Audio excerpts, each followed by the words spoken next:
trace of pleasure. Alam mo kung anong klaseng cottage yung sinalihan mo? Siyempre, alam ko. Ano ba tingin mo sa akin? Magbibikini ka sa harap ng maraming tao. Kung makapagsalita ka, parang ng syunta. Ginawa ko lang naman po yun kasi wala ho akong ibang alam na mapagkukuhanan ng perang pampiyansa sa inyo. Ginagamit mo! Ginagamit mo! Nagaan mo siya, Gusto siyang palalapitan sa ibang tao, ha? Yun nga ang problema ko eh. Baka hindi na ako makasali mamaya. Kung wala ka rin lang namang kapartner, disqualified ka na. Ako magiging partner ng Maita. Ang huling pares na pumasok sa ating top 3, Maita at Dante! Meron tayong humabol na special judge. At siya yung anak ng dating binibining Isla Pilipina. I'll give you a scenario. May isa kang kaibigan. Laging tumutulong. May lalaki siyang nagugustuhan. Nagkagusto ka rin sa lalaking yun. Aagawin mo ba siya sa kanya, Maita?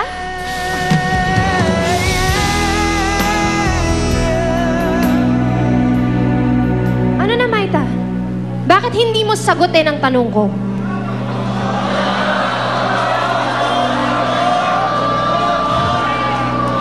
Let me rephrase the question for you, Maita. May lahi ka bang Valentina? Isa ka bang ahas na naghihintay ng pagkakataon na tumuklaw? Rebecca, hindi totoo yan. Os? Are you sure? Ang pagkakaalam ko kasi traitor ka. Lahat gagawin mo para lang makaangat sa buhay. Pati katawan mo, ibebenta mo para lang sa pera. Teka lang, wala kang karapatan na husgahan ako. Huwag mo akong sinisigawan. Wala kang karapatang sigawan ako. Wala ka rin karapatan na bastusin ako. I'm a judge here. You're wrong. May karapatan ako. Pagkatapos mong ahasin sa akin ang lalaking akin, I have every right, Maita.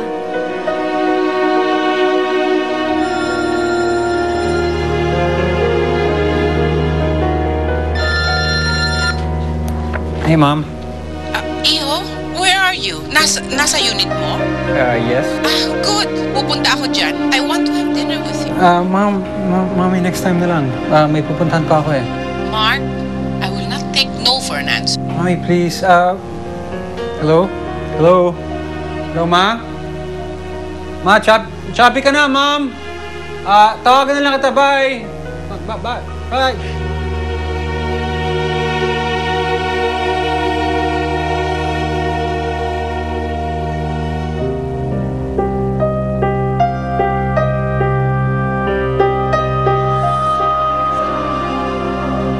Rebecca, alam mong hindi totoo mga sinasabi mo. Hindi ko inahas sa'yo yung lalaking yun. Hindi totoo? Totoo yun! And everybody should know. Ladies and gentlemen, yung babaeng nasa stage na yan, yung mukhang santa-santita na yan, isang fake! Ang totoo, demonita yan! Isang ahas! Pinagkatiwalaan ko yan. Tinuri kong isang kaibigan na kahit mas mababa at hindi ko kauri. Tapos anong ginawa niya? Trinaidor niya ako. Marta! Sandali lang po mga kaibigan.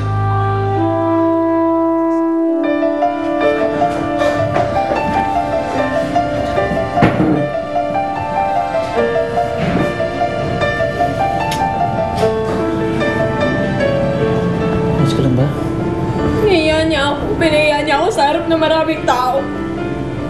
Dapat lang naman talaga sinagot mo yun eh. Hindi mo dapat pinalagpas yun. Hindi ko nga siya dapat sasagutin eh.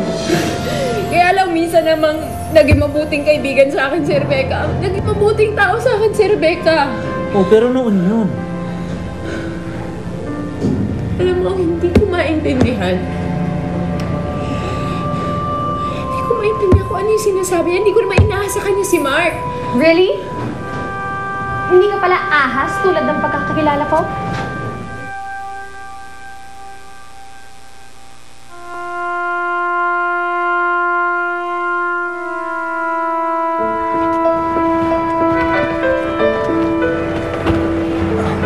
Dude! Oh, where are you going? Somewhere? Patay ka. Alam ko na.